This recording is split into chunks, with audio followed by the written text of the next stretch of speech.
All right, now to a revelation that is raising some new questions about how the White House handled the Benghazi terror attack that killed 4 Americans. Former Deputy CIA Director Mike Morell yesterday admitted that when he edited the White House talking points, he specifically removed the word Islamic from the term Islamic extremists in his talking points. I took it out because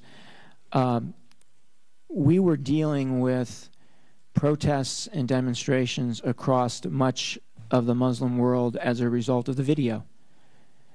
And the last thing I wanted to do was to do anything to further inflame those passions. Well, if you think back to this time, it was not just Morell who was trying to placate the Muslim world during this time. Do you remember this effort by the President and the Secretary of State? They put this message out in the following day, squarely blaming the murders on the video and recording a message of apology that was to be run on television in Pakistan.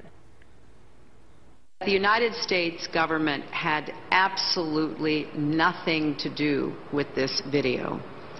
We absolutely reject its content and message. Remember that? And despite the fact that the president said that he knew that this was a terrorist attack on day one, he was still blaming the video and pointing to it again and again weeks later. Here's what happened. You had a video. Extremists and terrorists used this as an excuse to attack a variety of our embassies, including the consulate in Libya. What we do know is that the natural protests that arose because of the outrage over the video. It was a crude and disgusting video, sparked outrage throughout the Muslim world. Now, I have made it clear that the United States government had nothing to do with this video. So interesting to look back at all of that effort, right? And if hindsight now, South Carolina Congressman Trey Gowdy is a member of the House Oversight and Government Reform Committee, and he joins me now tonight. Good evening to you, Congressman Gowdy. What do you think when you look back at that concerted effort? Well, what we know now, Martha, is the video had absolutely nothing to do with the attack on Benghazi. The question is, how soon did the administration know it? They knew it on September the 12th. And what I find interesting about Mike Morell's testimony is in the State Department email where they call it Islamic extremism. That is the cause that they cited of the attack. Nothing about a video. No one on the ground in Benghazi mentioned a video. So for the president to perpetuate this mythology on the eve of an election, and frankly, Susan Rice continues to refuse to apologize for misleading our fellow citizens.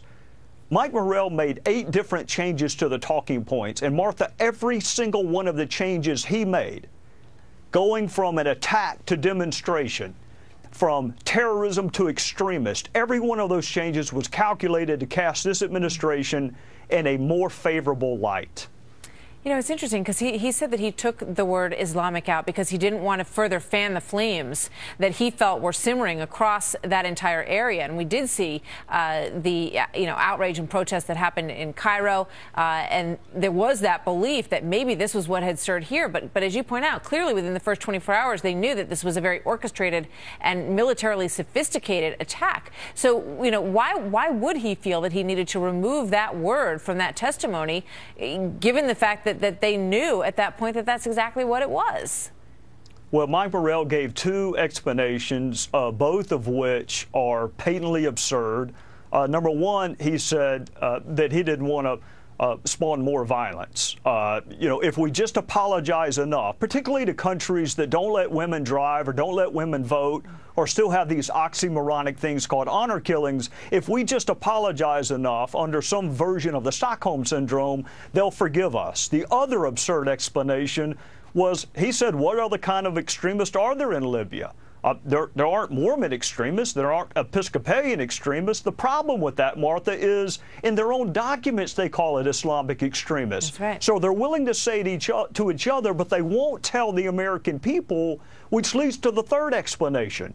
Well, remember the narrative. Osama bin Laden is dead and Al-Qaeda's on the run, but we certainly can't admit 6 weeks before an election that al-Qaeda's not on the run. They're at the front door of our facility in Benghazi, murdering our ambassador and setting it on fire. Heavens knows we can't make that admission. All right. Congressman, thank you very much for being with us tonight. Trey Gowdy. Yes, ma'am.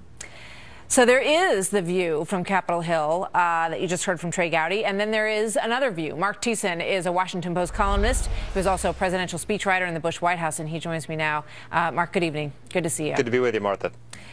What are your thoughts on whether or not, part of this, we have focused so much on, whether or not it was called terrorism in that first 24 hours, but you say that there was, in fact, an effort to placate, to downplay, discussion of Islamic terrorism in order to appease this part of the world.